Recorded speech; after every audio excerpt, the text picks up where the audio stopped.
네, 안녕하세요. 용화진 실건호 신부입니다. 미사 실시간 중계에 이어서 또 특강으로 이렇게 찾아뵙게 됐습니다. 빨리 얼굴을 맞대고 볼 수 있는 날을 기다리지만 그날이 조만간 올 것이지만 그래도 그때까지 조금 더 다가가기 위해서 짧은 시간이나마 특강을 준비했습니다. 강의라기보다는요, 어쩌면 다 알고 있는 이야기일 수도 있고 서로 나누는 이야기 중심으로 편한 시간이 될 수 있도록 준비를 해보도록 하겠습니다. 예, 오늘은 아마도 이 성전에 오신 지가 오래되시고 우리 성당, 우리 성전 잘 있나 하는 궁금증들도 많으실 겁니다. 아마도 이 성전에 모이고 싶은 우리의 갈망이 최고조로 올라가고 있을 때가 아닌가 하는 생각이 듭니다. 그래서 오늘은 특별히 성전에 대한 이야기를 성경에 나오는 내용을 중심으로 해서 한번 짧게 나눠보도록 하겠습니다. 먼저 우리 함께 시편에 나오는 성전, 성막에 대한 부분을 시작 기도로 바쳐보고 이 시간 시작하도록 하겠습니다. 시편 15편에 나오는 말씀을 봉독해 보도록 하겠습니다. 성부와 성자와 성령의 이름으로 아멘. 주님, 누가 당신 장막에 머물 수 있습니까? 누가 당신의 거룩한 산에서 지낼 수 있습니까? 흠없이 걸어가고 의로운 일을 하며 마음속으로 진실을 말하느니 혀로 비방하러 쏘다니지 않고 제 친구에게 악을 행하지 않으며 제 이웃에게 모욕을 주지 않는 이라네. 그는 악인을 업신여기지만 주님을 경외하는 이들은 존중한다네. 손해나는 맹세라도 그는 바꾸지 않고 이자를 받으려고 돈을 놓지 않으며 무죄한 이에게 해되는 뇌물을 받지 않는다네. 이를 실행하는 이는 영원히 흔들리지 않으리라. 성부와 성자와 성령의 이름으로 아멘. 우리가 성당, 성전이라고 이야기하는 이 장소는 우리의 기도의 장소이고 또 하느님의 머움의 장소이기도 합니다. 이 성전을 우리가 주로 미사를 거행하면서 하느님을 찾아뵙고 또 그분의 은총을 청하는 장소로 생각하고 있습니다. 바로 이 성전은 현대에서뿐만 아니라 과거에서도 특별히 구약 성경에서부터 중요한 자리를 차지하고 있습니다. 그 구약 성경에 나오는 성전에 대한 이야기들, 또 특별히 이스라엘 민족이나 유다 사람들에게 성전이 어떤 의미가 있었는지를 한번 짧게 살펴보려고 합니다. 아마도 성지순례를 다녀보신 분들 중에는 이스라엘에 가셔서 예루살렘에 가게 되면 꼭 빠지지 않는 한 가지 관광 포인트, 들러보는 곳이 있습니다. 어디냐? 바로 통곡의 벽이라는 곳입니다. 통곡의 벽을 가보면 많은 유대교 사람들이 벽에 기대어 기도하는 모습을 볼 수 있습니다. 근데 왜 통곡의 벽일까요? 통곡의 벽은 현재 예전에 예루살렘 성전이 있었던 곳 가까이 있는 하나의 성벽입니다. 근데 왜 성전에 가지 않고 그곳에서 기도를 하느냐 하면 바로 옛 예루살렘 성전이 있었던 자리에는 현재는 하느님의 성전이 아닌 회교도의 성전이 자리하고 있기 때문입니다. 그래서 회교도가 아닌 유대교 사람들이 가장 가까이 성전 가까이 갈 수 있는 곳이 바로 지금 현재의 통곡의 벽입니다. 그곳에서 유대교 사람들은 자신들의 성전을 그리워하고 또 그 성전이 다시 예전의 영광을 찾기를 바라는 마음으로 간절한 기도를 바치는 모습, 바로 그 모습 때문에 통곡의 벽이라는 이름이 붙여져 있습니다. 바로 이 통곡의 벽의 가운데에 가게 되면 말씀드렸던 것처럼 옛 예루살렘 성전 터가 있습니다. 이 예루살렘 성전은 유대교 사람들에게는 아주 중요한 그런 생활과 종교, 정치, 문화의 중심 자리였습니다. 바로 이 성전은 솔로몬 시대부터 완공되었던 첫 번째 성전부터 해서 헤로데 대왕이 완공했던 세 번째 성전의 자리까지 계속 그 터를 유지하고 있었습니다. 먼저 솔로몬 성전을 살펴보게 되면 주로 제1성전이라고 이야기를 하기도 합니다. 이 솔로몬 제1성전은 사실 다윗 왕 때부터 계획을 세웠었습니다. 하지만 거기에 대한 반대가 의외로 만만치 않았습니다. 왜냐하면 이스라엘 사람들은 주로 유목 활동을 했던 사람들이었기 때문에 자신들이 이동하는 그 경로와 함께 하느님을 모시고 다니고 싶어 했었습니다. 바로 그 이동 성전에 익숙해져 있었던 그런 종교적인 심성들 때문에 고정적인 자리에 건물로서 표현되는 성전에는 익숙치 않았던 겁니다. 또한 이 성전은 그 이전에는 성막이라고, 천막이라고 불리었습니다. 왜냐하면 당연히 유목민들과 함께 이동을 해야 되기 때문에 이동의 편리성을 위해서 자신들이 머무는 곳에 함께 주님께서 함께 하시기를 바라는 마음 때문에 그러한 천막, 오늘 시편에서도 시작 기도로 봉독했던 것처럼 장막으로, 하느님의 장막, 하느님의 성막으로 표현이 되고 있습니다. 지금 우리 성전에는 제대도 있고 십자고상도 있고 또 성체를 모시고 있는 감실도 있습니다. 중요한 부분들이 모여 있는 곳이죠. 그렇다면 예전 이스라엘 유목민들이 함께했던 그 하느님의 장막 안에는 무엇이 있었을까요? 네, 바로 구약시대 출애굽기에서 탈출기에서 이야기하고 있는 하느님의 말씀을 담은 계약의 말씀, 바로 십계명판을 보관한 계약궤가 모셔져 있었습니다. 그 계약궤를 늘 함께하면서 자신들이 터전을 갖게 되는 유목지에 장막을 짓고 하느님을 경배하는 중심지로 삼았었습니다. 그러다가 가나안에 정착하게 되면서 바로 아까 말씀드렸던 다윗 왕의 성전 건립 계획이 시도됩니다. 하지만 반대에 마주치게 되고 결국 성전은 그의 아들인 솔로몬 왕 때 완공을 하게 됩니다. 아주 대단한 건축물이었다고 합니다. 하지만 여기서 또 하나 문제가 생기게 됩니다. 무슨 문제냐 하면 하느님이 머무시는 그 성전에 대한 생각들이 시간이 지나면서 조금씩 왜곡되게 됩니다. 하느님이 우리를 지켜주신다라는 믿음이 성전이 있기 때문에 하느님은 그곳에 계실 것이고, 그렇기 때문에 우리도 지켜주실 것이라는 성전 우선주의, 성전 절대주의 같은 생각들이 생기게 됩니다. 그래서 성전이 건재하다면 우리 역시 아무 문제 없을 것이다라는 생각이 들게 됩니다.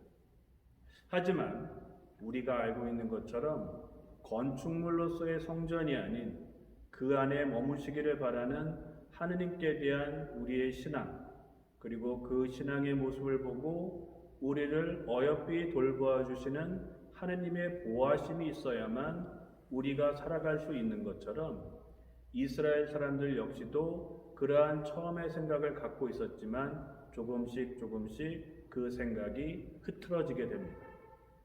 그래서 예언자들이 경고를 하게 됩니다. 그러한 마음으로는 너희가 보호받을 수 없다. 바로 미가 예언자나 예레미야 예언자의 말씀을 통해서 하느님이 머무시지 않는 성전에 대한 경고, 하느님의 말씀을 제대로 따르지 않는 백성들에 대한 경고가 이어지면서 결국 안타깝게도 솔로몬 성전은 기원전 587년에 함락되고 맙니다. 그 이후에 바빌론 유배 생활이 시작이 되고 고통스러운 나날을 보내게 됩니다. 바로 그러한 시기에 또 역설적으로 예언자들은 이스라엘 백성들에게 희망을 북돋아줍니다. 하느님이 우리를 버리신 것 같지만 우리가 회개한다면 절대 우리를 그냥 내버려 두실 분이 아니라는 겁니다. 그리고 그 예언자들의 말씀이 현실로 이루어지게 되는 것이 바로 키루스 칙령, 예전에는 고레스라고 했던 페르시아 왕의 칙령입니다. 고레스 왕은 아마도 정치적인 계산도 분명히 있었겠지만 이스라엘 백성들에게 성전을 다시 건축할 수 있는 허가를 내주게 됩니다. 그래서 생기게 되는 두 번째 제2성전이 주룹바벨 성전입니다. 바로 이 성전은 물론 건립은 되지만 안타깝게도 첫 번째 솔로몬 성전에 비해서는 많이 초라한 모습이었다고 합니다. 하지만 그래도 그 안에서 이스라엘 백성은 다시 하느님께 대한 올바른 마음을 다짐하고 또 하느님께서 우리를 지켜주실 것이라는 신앙을 다시 회복하게 됩니다. 하지만 이 역시도 시간이 지나면서 또 퇴색되어지고 또 외세의 침입 때문에 성전은 심한 모욕을 받기도 합니다. 대표적인 것이 마카베오서에 나오는 것처럼 이방의 신들의 신전을 그 위에 짓는 겁니다. 그래서 한때는 예루살렘 성전터에 제우스 신의 신전이 세워지기도 합니다. 그러한 아픔 속에서 다시 헤로데 대왕이라는 잘 알고 있는 예수님의 탄생 시기에 복음에도 등장하는 그 이방인인 헤로데 대왕이 세 번째 성전을 증축하게 됩니다. 그에게도 신앙보다는 정치적인 목적이 더 컸습니다. 왜냐하면 자신이 이스라엘 민족들이 주를 이루고 있는 지역의 총독, 다스림을 갖고 있는 지도자이면서도 정작 자신은 이방인이었기 때문에 사람들의 환심을 사기 위해서 예루살렘 성전을 다시 증축하게 되는 겁니다. 그 성전도 꽤 화려하고 대단했다고 합니다. 그래서 마르코복음 13장에도 보면 제자들이 예수님께 저 엄청난 건축물을 한번 보십시오라는 이야기가 나오고 있기도 합니다. 그리고 저 성전을 허물어라, 내가 사흘 안에 다시 세우겠다라는 예수님의 말씀 역시 바로 그 헤로데 대왕이 세운 제3성전을 배경으로 하고 있습니다. 이 성전이 신약 시기, 바로 예수님의 탄생 시기 이후부터 조금씩 성격을 달리하게 됩니다. 바로 예수님께서 말씀하셨던 것처럼 진정한 성전은 건축물이나 아니면 웅장한 아름다움으로 표현되는 것만이 아닌 오히려 그 안에 계신 하느님께 대한 우리들의 신앙이 자리하지 않고 있다면 의미가 없다는 것. 그리고 하느님은 장소에 구애받는 분이 아닌 바로 당신을 믿는 사람들의 마음속에, 그들의 생활 속에 함께하고 계신다라는, 하느님께서 우리와 머무신다는 바로 임마누엘 생각이 더 깊어지게 됩니다. 그래서 신약 시기, 특별히 사도 시기 때부터는 건축물로서의 성전 예배에 중점을 두지 않고 이제 하느님이신 분이 직접 인간의 모습으로 오셨던 예수님을 따라하고 또 그분의 성체를 영하는 집회, 그 장소가 새로운 성전으로 떠오르게 됩니다. 그리고 참다운 성전은 예수 그리스도이시라는 것을 깨닫게 됩니다. 어쩌면 당연한 일입니다. 하느님이 머무시는 곳을 성전이라고 생각했다면, 하느님이신 분이 직접 내 앞에 있다라면 그분이 계신 자리에 대한 존경심이 아닌 그분께 대한 존경심이 더 합당한 것이기 때문입니다. 바로 그래서 구약 시기에 자신들과 함께 머무시기를 바라는 야훼 신앙이 이동식으로 장막으로 탄생을 하고 또 정착을 하게 되면서 성전이 건립되고, 하지만 이제는 참다운 성전은 바로 예수 그리스도 그분이시라는 생각으로 신약 시기에는 우리가 지금 알고 있는 것처럼 참다운 성전은 예수 그리스도라는 생각이 굳어지게 됩니다. 하지만 우리는 지금 이 성전에서 주로 미사를 함께 봉헌하고 또 기도를 나눕니다. 그렇다면 이 성전이 의미가 없는 것이냐? 아니죠. 왜냐하면 어디이든 어느 때든 우리와 함께 하느님이 머무시지만 그 하느님을 가장 잘 만날 수 있는 방법, 바로 우리의 마음을 하느님께로 오롯이 향하게 하는 그 장소의 특성이 이 성전 안에는 아직도 자리하고 있습니다. 그리고 함께 믿는 사람들의 공동체가 이 안에서 더 잘 이루어질 수 있기 때문에 지금도 이 성전은 분명히 의미가 있습니다. 다만 구약의 이스라엘 백성들이 했던 것처럼 이 성전이 있기 때문에 우리는 아무런 걱정이 없다라는 생각이 아닌, 이 성전이 진정 하느님이 머무시고 또 하느님을 믿는 이들의 공동체의 자리가 될 수 있도록 우리의 신앙을 올바로 할 때 이 성전은 참다운 하느님의 집, 우리들의 기도의 집이 될 수 있습니다. 바로 이 성전, 이곳에서 우리가 기도했었고 또 미사를 봉헌했었습니다. 지금은 안타깝지만 텅 비어 있습니다. 하지만 이 성전 안에 우리의 형상은 없을지라도 우리의 간절한 마음, 그리고 이곳에 다시 우리 공동체가 모일 수 있는 그날을 바라는 그 마음들은 충분히 넘치도록 가득할 거라고 생각이 됩니다.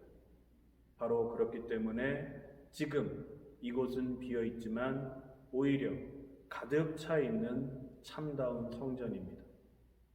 이 성전에 가득 찬 이 모습을 우리 모두가 함께 나눌 수 있는 그날이 하루라도 빨리 오기를 바랍니다. 네. 오늘 특강은 여기까지만 하고요. 다음 시간에는 아까도 잠깐 말씀드렸지만 참다운 성전으로서 예수님과 그리고 성전의 모습이 그 이후에 어떻게 변하게 되는지를 함께 나누도록 하겠습니다. 영광송으로 이 시간 마치도록 하겠습니다. 성부와 성자와 성령의 이름으로 아멘.